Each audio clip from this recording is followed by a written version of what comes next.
గిరి రక్షకుడైనటువంటి కాలభైరవుడి యొక్క విగ్రహం అయితే మనకు మొదటగా దర్శనమిస్తుంది.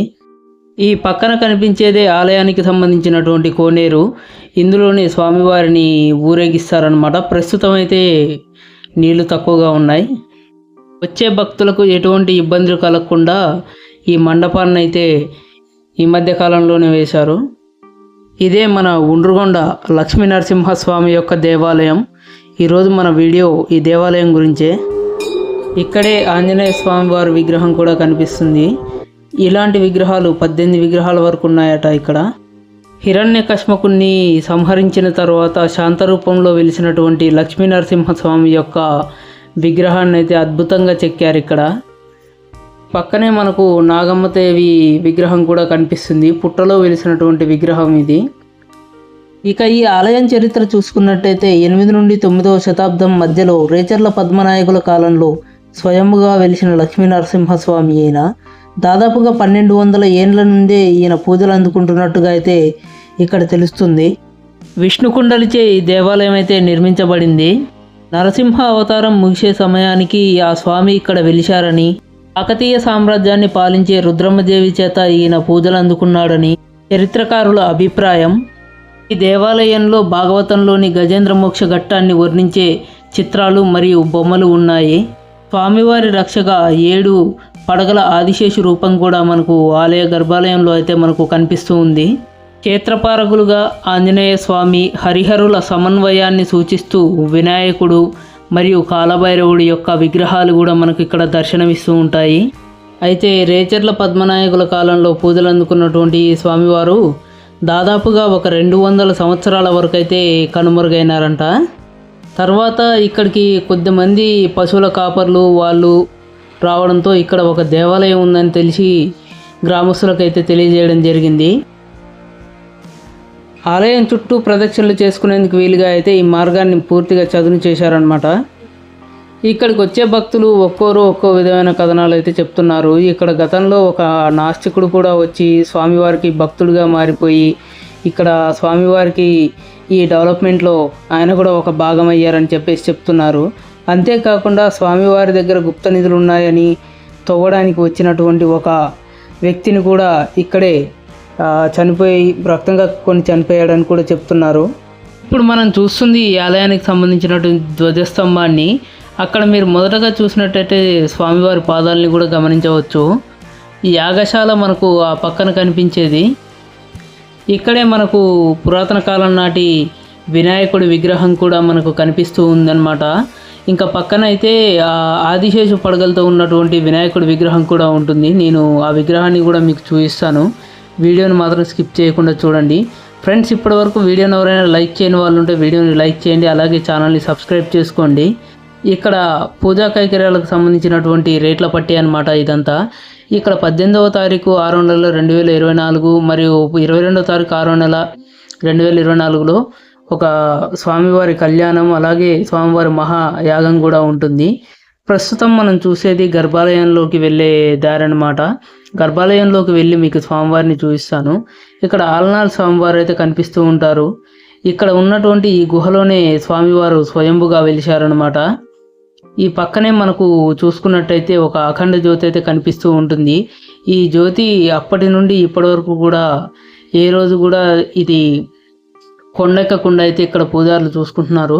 మనకు స్వామివారు అయితే అక్కడ క్లియర్గా కనిపిస్తున్నారు. కింద గరుడ విగ్రహం, అలాగే పైన స్వయంభుగా వెలిసిన లక్ష్మీ నరసింహస్వామి వారు. ఇక్కడ పూజారులు చెప్పేది ఏంటంటే స్వామివారికి వస్త్రాలను మామూలుగా మార్చే సమయంలో, అంటే స్వామివారికి శుద్ధి చేసే సమయంలో వారికి అక్కడ పాములు, తేళ్ళ లాంటివి కూడా కనిపిస్తూ ఉంటాయంట. కానీ ఏ రోజు కూడా వాటి వల్ల వారికి ఎలాంటి ఇబ్బంది కలగలేదని చెప్తున్నారు. ఇక్కడ మనం వెళ్ళేది ఈ మరో శివాలయం కూడా ఉందన్నమాట. ఇక్కడ బ్రహ్మసూత్రం కలిగినటువంటి శివాలయం కూడా ఉంది. అలాగే మీకు ఇందాక చెప్పాను కదా, ఆదిశేషు పడగలతో ఉన్నటువంటి వినాయకుడి విగ్రహం కూడా మనకు కనిపిస్తూ ఉందని చెప్పేసి ఆ విగ్రహం కూడా ఈ దారిలోనే కనిపిస్తుంది మనకు.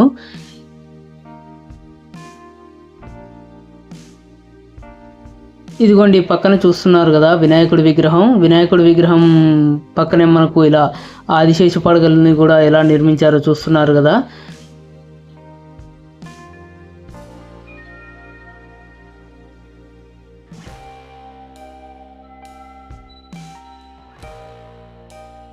ఇటు పక్కన మనకు కనిపించేదే శివాలయం అన్నమాట. ఈ ఆలయంలోని బ్రహ్మసూత్రాలు కలిగినటువంటి శివలింగం అయితే మనకు కనిపిస్తూ ఉంది.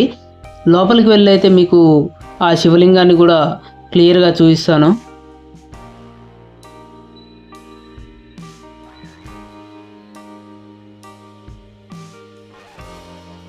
ఇదిగోండి, ఇక్కడ చూస్తున్నారు కదా, ఆలయం లోపల శివపార్వతుల విగ్రహాలతో పాటు ఇక్కడ మనకైతే ఒక బ్రహ్మసూత్రం కలిగినటువంటి శివలింగాన్ని కూడా ఎలా ప్రతిష్ఠించారో. ఇక్కడ కనిపిస్తున్న నందీశ్వరుని అయితే చూడండి ఎంత అద్భుతంగా చెక్కారో. చాలా రియలిస్టిక్గా ఉంది చూడడానికైతే. మనం నార్మల్గా అయితే నల్లరాతి నందీశ్వరుని అయితే చూస్తాము, కానీ ఇక్కడైతే తెల్లని రాతితో అయితే చేశారు. ఈ పక్కనే మనకు శివలింగాన్ని ఉంచడానికి మనం మామూలుగా ప్రతిష్ఠించినప్పుడు కింద ఒక బేస్ అయితే ఉంటుందిగా, ఆ బేస్ను కూడా ఇక్కడ గమనించవచ్చు మనం. పూర్తిగా ఇక్కడ ఉన్నటువంటి దేవాలయం ఏదైతే ఉందో దాదాపుగా 1327 ఎకరాలలో అయితే ఈ అడవి విస్తరించి ఉందన్నమాట.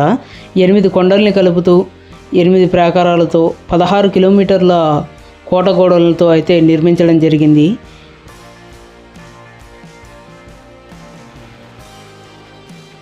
ఈ పక్కనే మనకు అప్పటి కాలంలోటి నిర్మించినటువంటి దర్వాజాలు కూడా కనిపిస్తూ ఉంటాయి. ఎలాంటి జాయింట్లు లేకుండా పూర్తిగా ఇంటర్లాకింగ్ సిస్టమ్ తోటి అయితే ఇక్కడ ఉన్నటువంటి దర్వాజాలను నిర్మించడం జరిగింది. ఈ పక్కనే మనకు కాలభైరవుడి విగ్రహం కూడా కనిపిస్తూ ఉంటుందన్నమాట. మొదలుగా మనమైతే ఇక్కడ ఈ దర్వాజాలంతా చూసుకుందాం. అక్కడ చూస్తున్నారు కదా ఎంత క్లియర్గా అయితే వీటిని నిర్మించారో. ఇక్కడే కనుమరుగవుతున్న మరెన్నో గుళ్ళు అయితే ఇక్కడ ఉన్నాయట. దాదాపు 23 దేవాలయాలు ఇక్కడ ఉన్నాయని చెప్తున్నారు. ఇదిగోండి, ఇక్కడ చూస్తున్నారు కదా, ఈ దేవుడు కాలభైరవుడు అన్నమాట. అంతేకాకుండా మరెన్నో విగ్రహాలు అయితే ఇక్కడ కనుమరుగై ఉన్నాయి. ఇక్కడ మీకు కనిపించే ఈ కొండలు 8 కొండల వరకు అయితే ఉంటాయి. ఈ 8 కొండల్ని కలుపుతూ గోడనైతే నిర్మించడం జరిగింది. దాదాపుగా 16 కిలోమీటర్ల వరకు ఈ గోడనైతే నిర్మించారు. అంతేకాకుండా ఈ గోడ 20 అడుగుల ఎత్తు, 2 అడుగుల మందంతో అయితే ఉంటుంది. అక్కడ మనకు కనిపించేది మరో శివాలయం అన్నమాట. ఆ శివాలయమే శ్రీ కోటిలింగేశ్వర గంగా మల్లికార్జున స్వామి దేవాలయం. ఆ దేవాలయం కూడా చాలా పురాతనమైనదన్నమాట. ఇక్కడ ఉన్న గుప్త నిధుల వేటగాళ్ళ బారి నుండి ఆ దేవాలయాన్ని రక్షించుకునేందుకు చుట్టూ అయితే పాత గోడలతో ఉన్నదాన్ని కొత్తగా నిర్మించడం అయితే జరిగింది. ఇక్కడ గమనించినట్టయితే మనకు మరో పురాతన కట్టడం అయితే కనిపిస్తూ ఉంటుంది. ఇదిగోండి, ఇక్కడే మనకు శ్రీ శ్రీ కోటిలింగేశ్వర గంగా మల్లికార్జున స్వామి దేవాలయం. ప్రస్తుతం అయితే ఇలా కొంచెం నేను ఎర్లీగా వచ్చాను, అందులోటి ఎవరు రాకపోవడంతో ఆలయాన్ని అయితే తెరవలేదు. ఈ లోపలైతే మీకు స్వామివారి దర్శనం అయితే చేయిస్తాను. అక్కడ కనిపిస్తున్నారు కదా శివలింగం రూపంలో స్వామివారు. మీకైతే కొంచెం జూమ్ చేసి అయితే చూపిస్తాను, చూడండి. ఇదిగోండి, ఇక్కడ కనిపిస్తున్నటువంటి ఈ స్వామివారే గంగా మల్లికార్జున స్వామివారు. ఇక్కడ మీరు ఆలయ స్తంభాలను గమనించినట్టయితే మీకు అర్థమవుతుంది. ఈ స్తంభాలను అయితే మళ్ళీ పాత స్తంభాలతో కలుపుకొని కొత్తగా నిర్మించినట్టుగా మనకు క్లియర్గా అర్థమవుతుందన్నమాట. గుప్త నిధుల వేటగాళ్ళ నుండి రక్షించేందుకు ఇలా చేశారు. మనకు ఈ కొండ మీద అప్పటి కాలంలో ఉన్నటువంటి కోటలు, కోట బురుజులు అయితే కనిపిస్తూ ఉంటాయట.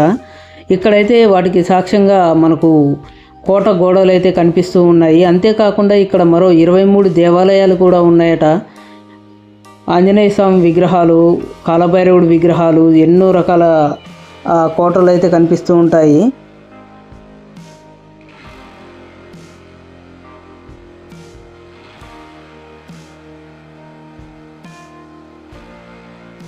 ఇక్కడ మీరు గమనించినట్టయితే కోటకు సంబంధించినటువంటి గోడలు అయితే మనకు క్లియర్గా కనిపిస్తున్నాయి. ఇక్కడ ఏ గుట్ట మీద చూసినా కూడా ఇటువంటి కోట గోడలు అయితే మనకు కనిపిస్తూనే ఉంటాయి.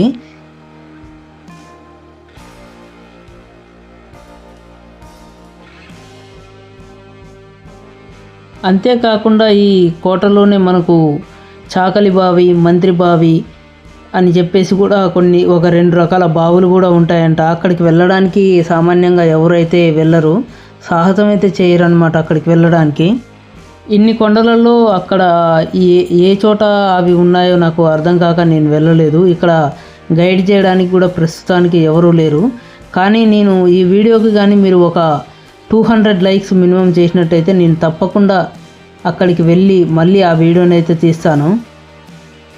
ఇక్కడ కోటగోడలు అయితే మనకు ధ్వంసం చేసినట్టుగా కనిపిస్తున్నాయి. చాలా వరకు అయితే ధ్వంసం అయిపోయి ఉన్నాయన్నమాట.